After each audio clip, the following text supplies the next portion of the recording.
আমি ওয়াশরুমে গেছি, বাইরে হয়ে দেখি আর নাই, বাবা মা নাই, ট্রেনও নাই। দীর্ঘ 2 মাস আগে আপন ঠিকানা অনুষ্ঠানে অনেক আশা নিয়ে নিজ পরিবারের খোঁজে এসেছিল কুলসুম। কুলসুমের পর্বটি ছিল 758। কুলসুম এখনও তার পরিবারে ফিরতে পারেনি। কুলসুম নামটি তার বাবা মায়ের দেয়া নাম। বাবার নাম তোফাজ্জেল, বাবা হোটেলের কাজ করত।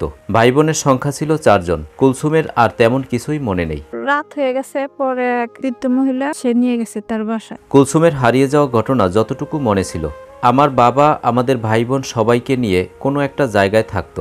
সেই জায়গাটার নাম আমার মনে নেই। বাবা হঠাৎ একদিন আমাদের সবাইকে নিয়ে আমার দাদুবাড়ির উদ্দেশ্যে রওনা করে।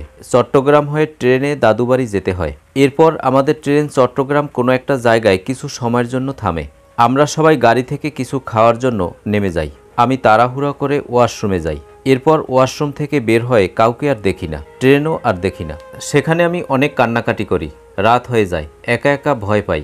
এরপর এক বৃদ্ধ মহিলা এসে আমাকে তার বাসায় নিয়ে যায়। কেমন লাগে বাপ মার কথা মনে পড়লে? খুবই কষ্ট লাগে। আপনারা যারা কুলসুমের বেসিক ভিডিওটি এখনও দেখেননি, তারা আপন ঠিকানা অনুষ্ঠানে যে দেখে আসতে পারেন।